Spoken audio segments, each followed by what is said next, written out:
खुलुमबाय आं जनालि बर' नोंथांमोनखौ गिबियावनो आंनि चेनेलाव बयखौबो बरायनानै लाग्रोनाय जाबाय।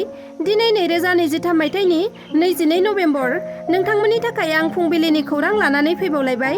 अन्नानै नोंथांमोना खौरांखौ जोबजासे नायलांगोन होनना मिजिंथिबाय। उत्तराखन्ड उत्तरकाशीयाव सुरुंआव फासिनानै थानाय सुबुंफोरा गासै 46 होनना मिथिना मोन्दों। बिथांमोना सुरुंगआव फासिनानै थानाया गासै 10 सान जाबाय, नाथाय दिनैसिमबो बिथांमोनखौ बायजोआव दिहुननो हायाखै। अब्लाबो सुरुंग सिङाव फासिनानै थानाय सुबुंफोरखौ मोजाङैनो दं होनना मिथिना मोन्दों। बेनि गेजेरावनो गोजोनथाव रादाब, 10 साननि उनाव उत्तराखन्डआव थानाय उत्तरकाशी सुरुंनिफ्राय मोनसे गोजोनथाव भिडिअ नुनो मोन्दों। बे भिडिअआनो जादों सुरुंग सिङाव थाबथानानै थानाय मावफारियाफोरनि भिडिअ। 6 इन्सि पाइपजों केमेरा सोनानै 41 जन सुरुं सिङाव होथेजानानै थानांनाय मावथि सुबुंफोरा खामानि मावनो हाबनायाव जेरै मोजाङैनो हेलमेट गाननानै जेकेट गस्ला गाननानै सुरुंग सिङाव हाबदोंमोन, बेबादिनो जेबो खस्थ' गैयाजासे मोजां थासारियाव थानायखौ भिडिअनि गेजेरजों नुनो मोन्दों। आरो बेबादि नुथायखौ नुनो मोननानै बिथांमोननि नखरजों लोगोसे बयनिबो गोसोआव गोजोननाय मोन्दों। मख'नाया गोनांदि थांनाय 12 नभेम्बर खालि उत्तराखन्डनि उत्तरकाशीयाव 46 लेबारफोरा हाजोआव सुरुंग बानायबाय थानाय समावनो मोनसे गिख्रंथाव हा गिसिखाना गोग्लैसिननाय जाथाय जादोंमोन। हाजोआ गुरुबना गोग्लैसिनना सुरुंगनि थांलाय फैलाय लामाखौ होथेना लायो आरो सुरुंग सिङावनो 46 लेबारफोरा फासिनानै दं। बेनिनो सानैया क'क्राझार जिल्लानि थाबथानानै थानाय लेबारफोरखौ रैखा खालामनो थाखाय रैखाथि हान्जाया हर सान नाजागासिनो दङ। बेजों लोगोसे जाग्रा आदार, दै आरो मुलि बायदि बायदि गोनांथि जानाय मुवाफोरखौ पाइपनि जोहै सुरुंग सिङाव दैथायहरनाया सोलिगासिनो दंमोन आरो गोबां नाजानायनि गेजेरजों दिनै 10 साननि उनाव एन्डस्कपि केमेराखौ पाइपजों सोहरनानै बिथांमोनखौ रैखाथियै थानायखौ नुनो मोन्दों। नाथाय बिथांमोनखौ माब्ला बाहेराव दिहुननो हागोन बेखौ रावबो रोखा बुंनो हायाखै। अब्लाबो थाबथानानै थानाय 46 लेबारफोरखौ थाबैनो रैखा खालामनाय जागोन होनना खोथा होदों उत्तराखन्डनि गिबि मन्त्रि पुष्कर सिंह धामीआ। आरो बिथांमोनखौ रैखाथि होनो थाखाय मोनबा प्लान बाहायनानै हाखौ जावनाया जागायजेनबाय होननानै मिथिहोदों। नाथाय बे खेबाव जाफुंगोन ना जाफुङा उनावसो मिथिसिगोन। मोनथिबावनाय बायदिब्ला हा सिङाव थाबथानानै थानाय क'क्राझार जिल्लानि सानै बर' राम प्रसाद नार्जारी आरो सन्जय बसुमतारीखौ बिटिआरनि गाहाय प्रमद बर' बिथांनि मदद होनायाव मैया गंनैबो नखरनि सोद्रोमाफोरा खौरां लानो उत्तरकाशीसिम दावबायलांबाय। गोसो थोज्लायनायाव थैनोबो गिया, बे बाथ्राया सोराङाव फैदों। दरं जिल्लानि सिपाझाराव बयखौबो सोमोनांहोनाय मोनसे दुखुनांथावना जाथाय जादों। सानै गोसो थोज्लायनाय सेंग्रा आरो सिख्लाया गावसोरखौनो फोथैनानै लादों। सानैबो जयै बिस लोंनानै थैदों। सानै गोसो थोज्लायनाय सेंग्रा आरो सिख्लाया। मिथिना मोननाय बायदिब्ला सिपाझारनि 2 नं सुक्तागुरियाव जादों बे जाथाया। गावखौनो फोथैनानै लानाय हिन्जावसाया उन्दै बैसोनि 9 थाखोआव फरायोमोन आरो हौवासाया कलेजाव फरायोमोन। फोरमायनाय बायदिब्ला समबारखालि हराव गोसोथोनाय सेंग्रानि न'आवनो बिसोर सानैबो बिस लोंदोंमोन आरो बे मुलि लोंनायखौ नखरा मिथिनानै उनाव देहा फाहामसालियाव लांनाय जादोंमोन। नाथाय देहा फाहामसालि सौहैनायनि सिगां लामा ससेयावनो सानैबो लाइमोना थैयो। जायगानि सुबुंफोर फोरमायनाय बायदिब्ला गंनै नखराबो बिसोर सानैखौ जुलि होनो रादायबो जाखालायबायमोन।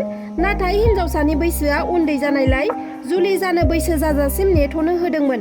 सानैजों थाब जुलि मोनलायैनि थाखाय थैदों जानांगौ होनना सन्देहजों जायगानि सुबुंफोरा खौराङाव फोरमायथिदों। नाथाय मा जाहोननि थाखाय सानै लाइमोना बिस लोंना थैखो बेखौ रोखायै मिथिना मोनाखै। दायो जाथायनि सायाव पुलिस बिफाना नायबिजिरनायखौ जागायजेनबाय। सनारियाव जौ फाग्ला फिसाज्लानि आखायाव बिफानि जिउ खहा। समबारखालि हराव सनारिनि काकतिबारियाव बे गिख्रंथाव बुथारनाय जाथाया जानो मोन्दों। मिथिनो हानाय बायदिब्ला समबारखालि जितेन गार' मुंनि सासे सुबुङा जौ लोंनानै फैनानै मोनसे फिसा बाथ्राखौ लानानैनो न'आव गेदेर खालामदोंमोन। बिनि उनाव रागा थिउरिया फिसाज्लाया बिफाखौ थैजासे बुग्लिदोंमोन। उनाव बे गिख्रंथाव बुथारनाय जाथायखौ खौरां मोननानै सनारि पुलिसा जाथायसालियाव नुजाथि होयो आरो बिफाखौ बुथारग्रा दायनिगिरि जितेन गार'खौ एरेस्ट खालामो आरो थैनाय बिफानि गोथै सह'खौ बोखांनानै पस्टमर्टेम आनजादनि थाखाय दैथायहरनाय जाबाय होनना मिथिना मोन्दों। बर' हारिनि लाइमोन सिख्लाफ्रा थारैनो बबे लामाजों आगान सुरलांगासिनो दं बेखौ बुंस' हाया। माब्लाबा गुबुन हारिनि सेंग्राफोरजों खारखुमालांनाय, माब्लाबा समाजारि बेरेखा खामानिजों लोब्बा थानाय आरो माब्लाबा गावखौनो फोथैना लानाय। बेबादि जाथाया जाफ्लेबाय थानायखौ जोंनि बर' समाजाव नुनो मोनबोबाय थादों। बेबादिनो मोनसे दुखुनांथाव जाथाया जानानै थाङो। समबारखालि हरनि समाव सासे फरायसुलिया गावनि जिउखौ अबथिरायै फोजोबना लादों। सनितपुर जिल्लानि सिङाव थानाय राङापारा 1 नं धाराबिल गामिनि सिन्ता स्वर्गियारिनि 5थि फिसाजो 17 बोसोर बैसोनि सातिमा स्वर्गियारिया गोदोनायाव दौलें लागायनानै गावखौनो अबथिरायै जिउ फोजोबनानै लादों। सातिमा स्वर्गियारिया बालिपारायाव थानाय गावनि थाग्रा खथायाव दौलें लगायनानै फासि नांना थैयो। मिथिनो मोननाय बायदिब्ला सातिमाया तेजपुर दरं कलेज हायार सेकेन्डारियाव फार्स्ट इयाराव फरायोमोन। सातिमाया मा जाहोननि थाखाय गावनि जिउखौ अबथिरा फोजोबना लाखो बेखौ दासिमाव रोखा मिथिना मोननाय जायाखै। बाक्सायाव हाग्रानि मैदेरनि उदखार। हाग्रानि मैदेरनि गाग्लोबनायजों फाथुल बर' मुंनि सुबुंनि जिउ खहा। बाक्सा जिल्लायाव मैदेरनि उदखार जाबाय थानायखौ लानानै ओनसोलनि सुबुंफोरनि गोसोआव मोनसे गिखांनाय सोमजिदों आरो बेनि गेजेरावनो आरोबाव मैदेरनि गाग्लोबनायजों सासे बर' सुबुंनि जिउ खहा। थैनाय फाथुल बर'आ 40 बोसोर बैसोनि आरो बिथाङा बाक्सानि मादाथानानि थागिबि। फोरमायथिनाय बायदिब्ला फुंनि समाव न'नि सिथ्लायावनो फाथुल बर' बिथाङा जिरायनानै दंमोन। बेयावनो हाग्रानिफ्राय फैनाय मैदेरा फाथुल बर'खौ लायदों। बिनि उनाव फाथुल बर'नि सायाव गाग्लोबनानै हाग्रायाव गारनानै गालांदों, जायजों बिथाङा थैनो गोनां जादों। बाक्सा जिल्लानि हाग्राजों नांजाबनाय दाब दाब ओनसोलाव मैदेर आरो मानसिनि गेजेराव दावहा जाबोदों आरो सरकारा बे दावहाखौ होबथानायाव फेलें जाबोदों। मैदेरनि उदखारखौ सरकारा होबथानो हायैयाव गोबां सुबुंफोरानो बुथारजानो गोनां जागासिनो दङ। नगावआव सासे ड्राग्स फालांगिरिखौ पुलिसआ एनकाउन्टार खालामदों। पुलिसनि एनकाउन्टाराव सासे ड्राग्स फालांगिरिया गोब्राब जखम जादों। पुलिस मावख'निफ्राय खारखोमानो नाजानाय समावनो पुलिसआ ड्राग्स फालांगिरिखौ थांखिनानै गुलि गावदों। समबारखालि हराव जादों बे गुलि गावनाय जाथाया।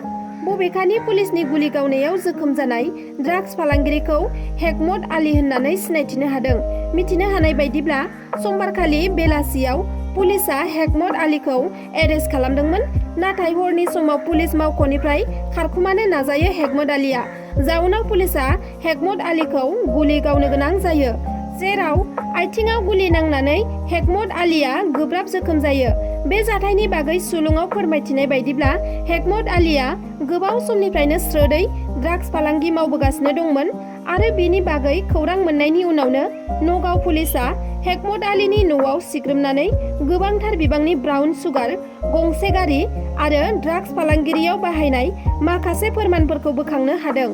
बबेखानि पुलिसनि एनकाउन्टाराव जोखोम जानाय हेकमत आलीखौ फाहामथायनि थाखाय गुवाहाटी मेडिकेल कलेज एन्ड हस्पिटालाव एडमिट खालामनाय जादों होननानै मिथिना मोन्दों।